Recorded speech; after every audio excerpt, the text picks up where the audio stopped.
बिस्मिल्लाहिर्रहमानिर्रहीम। अभी फ़िल्ट्रेशन में आप सबको खुशामदीद। गर्मी के इस लू वाले और हबसदा मौसम में बहुत ही ठंडा-ठंडा मशरूब आपके साथ शेयर करूँगी। जूसेस भी बनाते हैं, शरबत भी बनाते हैं और आज आपके साथ मैं सत्तू की रेसिपी शेयर करने वाली हूँ। सत्तू जो कि सदियों से चले आ रहे हैं, हमारे इलाकों में बनाए जाते हैं। जब गंदम का मौसम आता है ना, तो इसमें से जौ निकाल कर सत्तू बनाए जाते हैं। तो ये हैं सत्तू, इनको बारीक पिसवा लिया जाता है और गर्मी के मौसम में जब बहुत ज़्यादा लू चलती है, तो इसको बनाकर पिया जाता है। आज आपके साथ मैं सत्तू की ही रेसिपी शेयर करूँगी। इसको हमने बनाना है शक्कर के साथ। हमने ले लेने हैं सत्तू और शक्कर।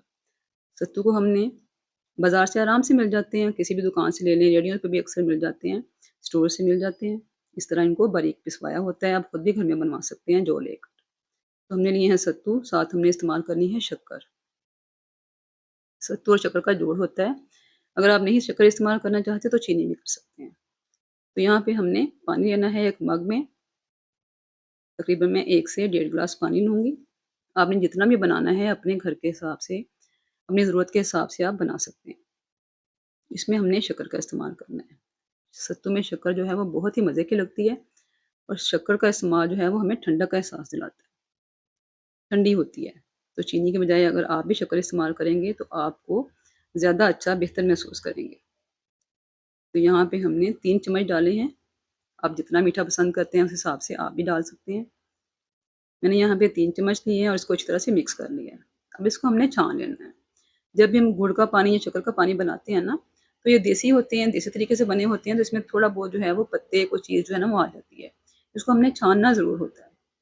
तो यहाँ पे हमने छान लिया है, देखिए नीचे मोटे-मोटे जो है वो शक्कर वो रह गई है। तो आपने भी छानना ज़रूर है। इसको हमने अच्छी तरह से छान लिया है, छान कर इसमें शामिल करेंगे सत्तू। मैं इतने पानी में तकरीबन डेढ़ गिलास है तो 2 चम्मच डालूँगी। कोशिश करें कि आपके सत्तू जो हैं वो बारीक पिसे हुए हों, मोटे-मोटे ना हों।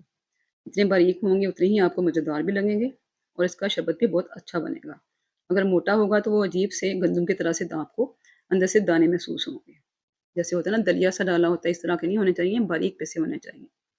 तो यहाँ पे इसको अच्छी तरह से हमने मिक्स कर लेना है। अच्छे से ये फूल जाएगा, क्योंकि ये भूसा-सा होता है बिल्कुल, तो ये इसको थोड़ी देर रखेंगे पानी में तो ये फूल जाएगा। इसको हमने मिक्स कर लिया, मिक्स करने के बाद इसमें हमने थोड़े से आइस क्यूब्स डाल दिए, जितना आपने ठंडा पीना है उस हिसाब से। तो ये हमारे मज़ेदार से सत्तू जो हैं वो यहाँ पे तैयार हो चुके हैं। बहुत ही ठंडक मिलती है इससे पीने से। इतनी गर्मी में, इतनी लू में जब आप ये सत्तू बनाकर पिएँगे, तो आपको अंदर से ठंडक का एहसास होगा और काफ़ी देर तक आपको गर्मी महसूस भी नहीं होगी। आपने ये ज़रूर बनाकर पीने हैं। गर्मियों का बेहतरीन मशरूब है, देसी मशरूब है और यकीन करें कि हमारे आबा-ओ-अजदाद से ये लोग बनाते और पीते आ रहे हैं और हम तक ये रेसिपीज़ पहुँचती हैं। स्पेशल बनाए जाते हैं, जौ का बनता है और शक्कर का बनता है, तो बहुत ही ठंडक का एहसास देता है, ठंडा होता है। गर्मी अंदर से निकालता है, गर्मी को दूर करता है। इसको बनाएँ और पिएँ, एन्जॉय करें। मुझे अपनी दुआओं में याद रखें। वीडियो अच्छी लगे तो वीडियो को लाइक कर दें, चैनल को सब्सक्राइब कर लें और दूसरों के साथ इस मज़ेदार से शरबत की रेसिपी को ज़रूर शेयर करें। ये देसी तरीके से बनाया हुआ शरबत हमारे अंदर से गर्मी को ख़त्म करता है, जो आजकल लू का, हबस का मौसम है, इसमें बेहतरीन है।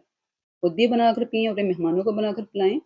इंशाअल्लाह ताला सबको बहुत पसंद आएगा और सबकी गर्मी जो है वो दूर होगी, सबको बहुत ठंडक का एहसास होगा।